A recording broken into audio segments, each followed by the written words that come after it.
अस्सलाम वालेकुम प्यारा मारो, welcome to our new video. असांजी इंट्री क्लास जी हिकु ॿी वीडियो में तव्हांखे भली कार चऊं था। तव्हां ॾिसी रहिया आहियो बायोलॉजी लर्निंग पॉइंट, बायोलॉजी इन सिंधी। मुंहिंजो नालो ज़मान आहे। अॼु असां इंट्री क्लास जो हिकु ॿी वीडियो करण वारा आहियूं जंहिंजो नालो आहे किडनी फेल्यूर। पुट लास्ट टाइम असां किडनी स्टोन पढ़ियोसीं ऐं उन जा ट्रीटमेंट पढ़ियासीं। अॼु असां किडनी फेल्यूर पढ़ंदासीं ऐं उन जा ट्रीटमेंट पढ़ंदासीं। त पुट सभ खां पहिरीं ॻाल्हि इहा थी अचे त किडनी फेल्यूर छाखे चइबो आहे। त ॾिसो, किडनी फेल्यूर पुट अहिड़ी कंडीशन आहे जंहिंमें किडनी फेल थी वेंदी आहे त पंहिंजा जेके नाइट्रोजिनस वेस्ट प्रोडक्ट आहिनि उन्हनि खे ख़ारिज करे सघे। ठीकु आहे। ऐं हीअ जेको आहे सो पंहिंजा ऑस्मो रेगुलेटरी जेके एक्टिविटीज़ आहिनि उन्हनि खे न करे सघे असांजी बॉडीअ में। जीअं त असांखे ख़बर आहे त किडनी छा कंदी आहे, एक्सट्रैक्ट कंदी आहे, मतिलबु त उन मां निचोड़े कढंदी आहे असांजे रत मां बेकार शयुनि खे। हाणे जेकॾहिं उहो कमु नथी करे सघे त असांजी किडनी छा थी वई आहे, फेल थी वई आहे। ठीकु आहे। ॿियो ऑस्मो रेगुलेटरी नथी करे सघे। जीअं त असांखे ख़बर आहे त ऑस्मो रेगुलेटरी में छा थींदो आहे पुट, वाटर ऐं सोल्यूट जो बराबरि कयो वेंदो आहे बैलेंस। छा कयो वेंदो आहे, वाटर ऐं सोल्यूट जो बैलेंस बराबरि कयो वेंदो आहे। पर जेकॾहिं नथी करे सघे त किडनी फेल आहे। मेडिकल कंडीशन में जेकॾहिं 85% 85% खां वधीक ॿई गुर्दा पंहिंजो कमु न करे सघनि या उन्हनि खे नुक़सानु थी चुको आहे, अफेक्टेड थी चुका आहिनि, इन खे असां चवंदा आहियूं किडनी फेल्यूर। हाणे पुट हिकिड़ी ॻाल्हि यादि रखणी आहे त किडनी फेल्यूर में ॿ टाइप्स हूंदा आहिनि। हिकिड़ी हूंदी आहे एक्यूट, ॿी हूंदी आहे क्रोनिक।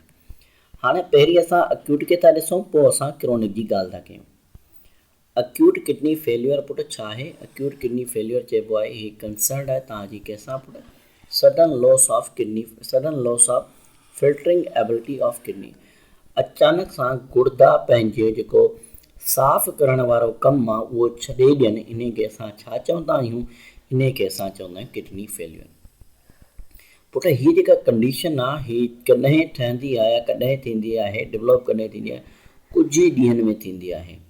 ख़ासि करे कंहिंमें, ख़ासि करे उन्हनि माण्हुनि में थींदी आहे जंहिंखे ऑलरेडी गुर्दनि जो मसइलो थी रहियो हुजे या गुर्दनि जो मसइलो थियो हुजे ऐं उहे छा हुजनि, हॉस्पिटलाइज़ बि थिया हुजनि, मतिलबु त हॉस्पिटल में उन्हनि खे दाख़िल बि कयो वियो हुजे, उन्हनि जो ट्रीटमेंट थोरो घणो थियो हुजे। ठीकु आहे। हीअ डिज़ीज़ चए थो, this disease the disease that could cause the kidney failure. अहिड़ियूं बीमारियूं जेके गुर्दनि खे फेल करे सघनि थियूं उहे कहिड़ियूं आहिनि? जीअं पुट blood loss due to injury, चोट लॻण जे करे, फिज़िकल चोट लॻण जे करे रत जो वहण। ठीकु आहे, इन जे करे बि थींदो आहे।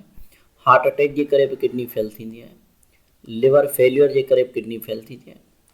खोड़ सारे एलर्जी कंडीशन जे करे बि फेल्यूर थींदो आहे किडनी जो। उन सां गॾु अगरि अचानक सां घणो पाणी ख़ारिज थी वञणु असांजी बॉडीअ मां, जीअं पघर आहे या तमामु घणो यूरिन जिन माण्हुनि खे ईंदो आहे, उन्हनि जा बि गुर्दा फेल थी सघनि था। अच्छा, या इन सां गॾो गॾु जेको यूरिनरी ट्रैक्ट आहे उहो ऑब्स्ट्रक्शन थी वञे हुनजी, मतिलबु त उहो बंदि थी वञे, ब्लॉक थी वञे। छाजे करे पुट? स्टोन जे करे या कंहिं ॿिए इन्फेक्शन जे करे, त इन करे बि गुर्दा फेल थी सघनि था। ठीकु आहे। अच्छा, हाणे इन खां पोइ ॿी ॻाल्हि था कयूं त ॿी जेका असांजी आहे पुट, उनखे असां चऊं था क्रोनिक किडनी फेल्यूर। हाणे क्रोनिक किडनी फेल्यूर में पुट छा थींदो? आहिस्ता आहिस्ता गुर्दा पंहिंजो कमु छॾे ॾींदा। ठीकु आहे। हिन डिज़ीज़ में को बि अहिड़ी ख़ासि सिम्पटम हिन जूं कोन थियूं अचनि, बॉडी में अलामतूं कोन थियूं अचनि। पीरियोडिक माना आहिस्ता आहिस्ता जॾहिं तव्हां चेक कराईंदा न, पंहिंजी टेस्ट कराईंदा यूरिन जी या ब्लड जी, त उन में तव्हांखे या मसइलो जेको आहे न ख़बर पवंदी त हीअ प्रॉब्लम आहे, के थिए पई। अच्छा, हीअ जेको सिम्पटम आहे पुट, हिन में कहिड़ा अचनि था? हिन में सिम्पटम में पुट हिनखे थकावट रहंदी आहे। ठीकु आहे। जेको मरीज़ हूंदो आहे हुनखे साह खणण में हुनखे ॾुखियाई थींदी आहे, शॉर्ट स्पिरिट थींदी आहे, हुनजा हथ सुॼी वेंदा आहिनि ऐं पेर सुॼी वेंदा आहिनि, यूरिन में रत अचणु शुरू थी वेंदो आहे। ठीकु आहे। अच्छा, हिन जा जेके सबब आहिनि उहे कहिड़ा आहिनि पुट? हाइपर टेंशन आहे, ब्लड प्रेशर घणो थियणु, हाइपर टेंशन खे असां चवंदा आहियूं हाई ब्लड प्रेशर। छा चए थो पुट? हाई ब्लड प्रेशर जे करे। ठीकु आहे, हिकिड़ो इहो हिन जो मेन सबबु आहे। ॿियो हाइपर ग्लाइसीमिया, हाई ग्लूकोज जी लेवल जे करे। छाजे करे? हाई ग्लूकोज जे करे। नंबर 2 पुट हाई कोलेस्ट्रॉल जे करे। कोलेस्ट्रॉल घणो थी वञे, सिस्ट डेवलप थी वञे, छा में इनसाइड द किडनी में तॾहिं बि थी सघे थो। त किडनी स्टोन ऐं जेके इन्फ्लेमेशन में हिन में अची सघनि था। अच्छा, हाणे पुट इहे त हुया इन जा डिसऑर्डर्स, किडनी फेल्यूर जूं टाइप्स। हाणे असां ॻाल्हि कयूं था असांजे किडनी फेल्यूर जे ट्रीटमेंट जी। पहिरीं हिनखे डायग्राम ॾिसी था वठूं, पोइ असां रीडिंग ॾे अचूं। ॾिसो पुट, हाणे हीउ जेको आहे न, हिनखे असां चऊं था हेमोडायलिसिस। हेमोडायलिसिस में छा पियो थिए, हिते पहिरीं जेको आहे डॉक्टर हिते हिकिड़ी इंसिशन कंदो आहे, कट ॾींदो आहे, उन में आर्टरी ऐं वेन खे गॾाईंदो आहे। आर्टरी ऐं वेन खे गॾाए करे हिकिड़ो स्ट्रक्चर ठाहियो वेंदो आहे, जंहिंखे छा चइबो आहे, फेस्टुला चइबो आहे। फेस्टुला थियण खां पोइ छा कंदा आहिनि, हिकिड़े जेको आहे सो हिन मां ब्लड खे ड्रेन आउट कयो वेंदो आहे। ठीकु आहे, हाणे हीउ जेको पंप आहे, हीउ जेको आहे छा कंदो आहे, ब्लड रिमूव फॉर क्लीनिंग, हितां खां जेको आहे रत खे ॿाहिरि कढियो पियो वञे साफ़ु करण जे लाइ। हाणे ॾिसो पुट, हिते जेॾी महिल ब्लड असांजो अचे थो त हिन में हेपारिन विधा पिया वञनि। ठीकु आहे, हेपारिन केमिकल्स आहिनि जेके असांजा हिते विधो पियो वञे। अच्छा, उन खां पोइ जेको आहे हीउ वरी ब्लड पंप आहे। ठीकु आहे, अच्छा, हिन खां पोइ जेको आहे जेका इनफ्लो थिए पई, ब्लड जेको अचे पियो उनजी प्रेशर खे मॉनिटर कयो पियो वञे। ऐं उन खां पोइ हीअ असांजो डायलाइज़र आहे। ठीकु आहे, हीअ मशीन आहे जंहिंमें असांजो ब्लड फिल्टर थींदो आहे, जंहिंजी उन खां पोइ हिन में सेलफोन मेम्ब्रेन आहे। उन खां पोइ हिन में डायलाइज़िंग फ्लूइड वग़ैरह अचूं। अच्छा, हिन में फ्लूइड जेको सारेशन जेको फ्रेश आहे उहो हितां खां एड कयो वेंदो आहे। ठीकु आहे, हाणे हिते फिल्ट्रेशन थिए पई। फिल्ट्रेशन थियण खां पोइ पुट छा पियो थिए, हितां खां जेको आहे सो अगेन वरी हिनखे हिते वरी हिन वेनस जी जेका प्रेशर आहे उहा आर्टरी, हीअ वेनस जी मतिलबु त वापसी वेन्स में वेंदो आहे ऐं कंहिंजे मथां आर्टरी जे। हाणे हिते प्रेशर खे अगेन मेंटेन कयो वेंदो आहे, चेक कयो वेंदो आहे, हितां खां एयर ट्रैप कई वेंदी आहे। ठीकु आहे, हाणे हीउ जेको ब्लड असांजो वापसी किथां पियो अचे, पेशेंट जी बॉडी में पियो वञे। इन खे असां छा था चऊं, इन खे असां चऊं था हेमोडायलिसिस। पर ॾिसो, हितां खां ब्लड अचे पियो उहो क्लीन कोन्हे, फिल्टर्ड कोन्हे, हिते फिल्टर थिए पियो। हाणे ॿिन्हिनि में प्रेशर साॻी हूंदी आहे, पर मसइलो इहो हूंदो आहे त हिन में वेस्ट प्रोडक्ट कोन हूंदा आहिनि, बाक़ी हिन में ब्लड में वेस्ट प्रोडक्ट आहे, हुनखे क्लीन कयो वेंदो आहे। हिते इहो छा हुयो, इहो हुयो असांजो पुट हेमोडायलिसिस जो प्रोसेस। ठीकु आहे, डायलिसिस पुट छा आहे, हिकु अहिड़ो मेडिकल प्रोसीजर आहे जंहिंमें सेपरेट कया वेंदा आहिनि अनवांटेड ऐं टॉक्सिक सब्सटेंसिस कंहिं मां रत मां हिकिड़ी आर्टिफिशियल मशीन जे थ्रू। इहो पुट जॾहिं थींदो आहे जॾहिं कंहिं बि पर्सन जूं किडनी फेल थी वञनि ऐं रिमूव न करे सघनि पंहिंजो वेस्ट ब्लड मां, ब्लड मां ऐं बॉडी मां। जेको पेशेंट हूंदो आहे उनखे बेचैनी थींदी आहे, रेस्ट कोन्हे हूंदो उनखे, हिनखे साह खणण में ॾुखियाई थींदी आहे। ठीकु आहे, later on non-adjusted biochemical components cause serious damage to like। अच्छा, जॾहिं ही एडजस्ट कोन थींदा आहिनि केमिकल, त हीउ जेको आहे तमामु ख़तरनाक नुक़सानु पहुचाईंदा आहिनि असांजी बॉडीअ खे। जीअं डायमेंशिया थींदी आहे, मेमोरी लॉस थियणु शुरू थी वेंदी आहे, ॻाल्हियूं विसरणु शुरू थींदियूं आहिनि, हार्ट फेल्यूर जा बि कंडीशन अची सघनि था। डिफरेंट टाइप्स ऑफ डायलिसिस जा अप्लाइड कया वेंदा आहिनि पुट पेशेंट ते, उनजी जेका ज़रूरत हूंदी आहे ऐं मसइलो केॾो ख़तरनाक आहे उनजी बुनियाद ते। उन्हनि में असां वटि जेके कंडीशन जेके टाइप्स आहिनि, हिकिड़ो आहे हेमोडायलिसिस जंहिंखे असां हाणे ॾिठो आहे, ॿियो आहे कंटिन्यूअस रेनल रिप्लेसमेंट थेरापी। ठीकु आहे, ऐं टियों जेको आहे पुट उनखे असां चऊं था पेरिटोनियल डायलिसिस। ॾिसो, हिनखे असां हाणे अञा रिसेंटली ॾिठो आहे त हीअ आहे हेमोडायलिसिस जो प्रोसेस। ॾिसो, हेमोडायलिसिस में जीअं त असां ऑलरेडी ॻाल्हि सम्झी चुका आहियूं, पर वरी बि हिनखे असां रीड करे था वठूं। चए थो हेमोडायलिसिस में छा थींदो आहे, हेमोडायलिसिस परफॉर्म कयो वेंदो आहे हिकिड़ी मशीन जे थ्रू, जंहिंखे असां आर्टिफिशियल किडनी जे तौर ते चऊं था। आर्टिफिशियल किडनी में छा हूंदो आहे, नंबर ऑफ ट्यूब्स हूंदियूं आहिनि पुट, जेके सेमी परमिएबल हूंदियूं आहिनि, लाइनिंग हिननि जी सस्पेंड हूंदी आहे हिकिड़ी टैंक सां, जेका फिल्ड हूंदी आहे छा सां, डायलिसिस फ्लूइड सां। हाणे जेका टैंक आहे उहा असांखे ख़बर आहे कहिड़ी आहे, जेको असां ॾिठो हुयो हिकिड़ो हींअर पुट, हीअ असांजी टैंक आहे जंहिंमें फ्लूइड भरियलु आहे। ठीकु आहे, अच्छा, उन खां पोइ पुट उन खां पोइ ॾिसूं था त फ्लूइड वटि कुझु ऑस्मोटिक प्रेशर हूंदी आहे, जीअं ब्लड वटि हूंदी आहे, साॻी प्रेशर आहे, सवाइ इहो त जेको फ्लूइड हूंदो आहे उन जो नाइट्रोजनस वेस्ट कोन हूंदी। प्रोसीजर किथां खां शुरूआति थींदी आहे, हिकिड़ो सर्जन जेको हूंदो आहे थोरो सो इंसिशन कंदो आहे। ठीकु आहे, थोरो कट ॾींदो आहे त जीअं आर्टरी ऐं वेन खे मिलाए करे हिकिड़ो ग्राफ ठाहियो वञे, उन में हिकिड़ी प्लास्टिक जी ट्यूब लॻाई वेंदी आहे, जेका कनेक्ट कंदी आहे पुट आर्टरी ऐं वेन खे, जंहिंखे असां छा चयोसीं, फेस्टुला चयोसीं, फिस्टुला। हाणे जेको सर्किट आहे कंप्लीट थींदो आहे त पुट हिन में ॿ नीडल्स लॻंदियूं आहिनि, जेके इंसर्ट कयूं आहिनि जंहिंमें एवी फेस्टुला में, एवी means आर्टियोवेंटिकुलर fistula.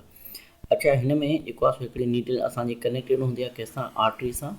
At the other hand it is connected with the dialysis हिकिड़ी आर्टरी सां कनेक्ट आहे, ॿी वरी छा आहे उहा डायलिसिस सां कनेक्ट आहे, ठीकु आहे, जेका फिल्ट्रेशन जे लाइ। इन प्रोसीजर जे दौरान जेके वेस्ट प्रोडक्ट हूंदा आहिनि पुटु, उन्हनि खे पिलट मां पास कयो वेंदो आहे। पास थींदा आहिनि किथां? डायलिसिस फ्लूइड में जेके वेस्ट हूंदा आहिनि, छाजी मदद सां? डिफ्यूजन जी मदद सां। प्यूरीफाइड ब्लड जेको आहे पुटु उनखे पंप कयो वेंदो वापसी वेन में, पेशेंट जी में, ठीकु आहे, जेका असांजी कनेक्टेड आहे डायलिसिस एंड डिवाइस सां, ठीकु आहे पुटु। हीउ जेको फंक्शन, हीउ जेको लॻंदो आहे, जेको प्रोसेस हलंदो आहे, ठीकु आहे, इहो सेम असांजो किडनी वारो कमु कंदो आहे, पर हिते इहो फ़र्क़ु आहे त हिते का बि एब्ज़ॉर्प्शन कोन थी थिए, ठीकु आहे। हेमोडायलिसिस जेको आहे सो असांजी इन्वॉल्व हूंदी आहे, नॉर्मली 4 कलाक हिन खे लॻंदा आहिनि, ठीकु आहे, ट्रीटमेंट में 3 चकर हफ़्ते में। जेकॾहिं कॉम्प्लिकेशन घणी थी वञे त उन में कॉम्प्लिकेशन जेकॾहिं वधी सघे थी, हिन सां त कॉम्प्लिकेशन कहिड़ियूं थी सघंदियूं, मतिलबु हिन सां मसला वग़ैरह कहिड़ा थी सघंदा पुटु? ब्लड इन्फेक्शन थी सघे थो, थ्रोम्बोसिस थी सघे थो, इंटरनल ब्लीडिंग थी सघे थी, छो जो हिन में एंटीकोगुलेंट ब्लाइविजन प्रोटीन्स। थ्रोम्बोसिस चइबो आहे जॾहिं असां जेको आहे न ओवर तव्हांजा प्लेटलेट्स घणो फंक्शन करणु शुरू करे नी त ब्लॉकेज थी सघे थी, उहो बि थी सघे थो, ठीकु आहे, या इंटरनल ब्लीडिंग थी सघे थी। हाणे ॾिसो पुटु, असां जीअं त हिन डायग्राम खे ऑलरेडी ॾिसी चुका आहियूं त हीअ तव्हां हीअ आर्टरी मां पियो अचे, आर्टरी हिन सां कनेक्टेड आहे ऐं वेन वरी हिन सां कनेक्टेड आहे। तव्हां ब्लड खे फिल्टर करण लाइ हिते आंदो वेंदो आहे ऐं तव्हां वरी हिनखे वापसी बॉडी में एंटर कयो वेंदो आहे। त इहो जेको हुयो असांजो पहिरियों टाइप हुयो, ठीकु आहे। हाणे असां चऊं था हिनजी ॿी टाइप ते, ॿी जेका टाइप आहे पुटु उनखे असां चऊं था CRRT, continuous renal replacement therapy. हिन जो सेम आहे जीअं हेमोडायलिसिस थींदी आहे, पर हीअ पुटु उन्हनि मरीज़नि लाइ इस्तेमालु कयो वेंदो आहे जिन वटि लाइक कंडीशन तमामु क्रिटिकल हुजे, ठीकु आहे, ऐं पेशेंट जेको आहे सो उन वटि एॾी बर्दाश्त कोन्हे जो रिपीट करे सघे प्रोसीजर खे, ठीकु आहे, हेमोडायलिसिस वारे खे या पेरिटोनियल डायलिसिस वारे खे। त हिन में जेको आहे सो प्रोसीजर तक़रीबन कंटिन्यूअसली 24 कलाक लॻंदो आहे, जेकॾहिं स्टार्ट थी वियो हिकिड़ो चकर ते, ठीकु आहे। अच्छा, हाणे ॾिसो पेरिटोनियल डायलिसिस। पेरिटोनियल डायलिसिस हीअ पुटु छा एब्डोमिनल कैविटी इस्तेमालु कई वेंदी आहे as a filter, use to filter, abdominal cavity खे इस्तेमालु कयो वञे ब्लड फिल्टर करण जे लाइ। प्रोसीजर पुटु स्टार्ट असांजो तॾहिं थींदो आहे जॾहिं डॉक्टर हिकिड़ो इंसिजन कंदो आहे, हिकिड़ो कट ॾींदो आहे असांजे लोअर एब्डोमिनल कैविटी में, ठीकु आहे, त जीअं हुते जेको आहे त हिकिड़ो छा करे सघे, कैथेटर पास करे सघे, ठीकु आहे, जेको सॉफ्ट ट्यूब हूंदी आहे जेका अलाउ कंदी आहे डायलिसिस खे, त जीअं हू जेके पोर करे सघे, मतिलबु हुन में दाख़िल करे सघे, एड करे सघे, ठीकु आहे, ऐं एब्डोमिनल कैविटी मां ॿाहिरि कढी सघे।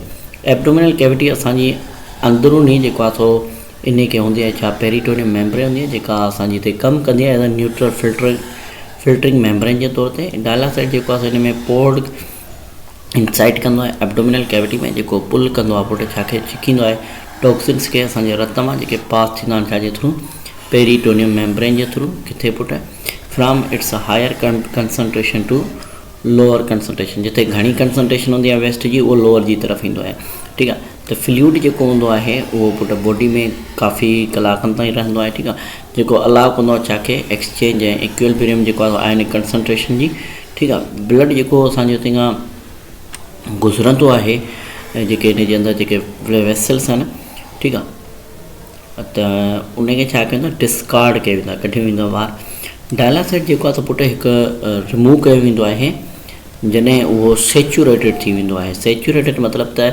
हाणे इन जे अंदरि वधीक वेस्ट प्रोडक्ट न थियूं अचनि, ठीकु आहे, तमामु फुल थी वियो आहे। त इन प्रोसेस खे असां रिपीट कंदा आहियूं अगेन जेकॾहिं उन जी ज़रूरत हूंदी आहे। पेरिटोनियल डायलिसिस खे जेको आहे सो 4 खां 5 दफ़ा रिपीट कयो वेंदो आहे हिकिड़े ॾींहं में, ठीकु आहे। हीअ तमामु घटि इफेक्टिव आहे एज़ कम्पेयर टू हेमोडायलिसिस। हीअ जेको आहे घटि मतिलबु त आरामदायक हेमोडायलिसिस जे मुक़ाबले में, पर हिते मसइलो इहो आहे त हीअ जेको आहे सो परफॉर्म कई वञे थी, it can be performed for the longer period, पर हिनखे जेको आहे काफ़ी घणे टाइम जे लाइ इस्तेमालु करे सघिजे थो। पेरिटोनियल डायलिसिस जेको आहे सो मोर फ्लैक्सिबिलिटी आहे, ठीकु आहे, हीअ बेटर वधीक बहितर आहे पेशेंट जी बर्दाश्त लाइ ऐं लेस एक्सपेंसिव आहे, तरी ख़ासि महांगी बि कोन्हे, ठीकु आहे। It is more often complicated with abdominal infection. इहे जेको आहे हिन जा मसइला इहे थी सघंदा, पेट में को इन्फेक्शन वग़ैरह थी सघे थो। त पुटु इहो जेको हुयो न, इहो असां जेको ॿियो जेको आहे सो ट्रीटमेंट आहे। ॾिसो हीअ असांजो जेको आहे सो आहे एब्डोमिनल कैविटी, ठीकु आहे। हिते जेको आहे हिकिड़ो कैथेटर ईअं खणी अचणो रखियो वियो आहे, ठीकु आहे। हाणे हीअ छा थो करे, पोर आउट करे थो, हितां खां डायलिसिस इंसर्ट कयो वञे पेरिटोनियल कैविटी में, ठीकु आहे, पेरिटोनियल मेम्ब्रेन में। हाणे हीअ जेको आहे सो हितां खां हिते फिल्ट्रेशन कोन बि थिए, ठीकु आहे। ड्रेनेज जेको बैग आहे, हाणे हिन में वरी ॾिसो त हिन में डायलासेट बैग हिते बिल्कुलु ख़ाली थियण वारो, त हीअ जेको वेस्ट प्रोडक्ट आहे उहा असांजी हिते अची वई आहे। इन तरीक़े सां असां छा थो कयूं वञे पुटु, वेस्ट प्रोडक्ट खे कढियो थो वञे। हाणे ॾिसो कैथेटर आहे, ट्यूब आहे, हिते लॻाई वई आहे, ठीकु आहे। ऐं स्पेस आहे, हिन मां जेको आहे वेस्ट प्रोडक्ट खे ड्रेन आउट कंदो रहंदो आहे। त पुटु इहो छा हुयो, इहो असांजो हुयो किडनी फेल्यूर जो ट्रीटमेंट, किडनी ट्रांसप्लांट खे। किडनी ट्रांसप्लांट हिकिड़ो मेजर सर्जिकल ट्रीटमेंट आहे पुटु, छाजो, किडनी फेल्यूर जे डिसऑर्डर जो।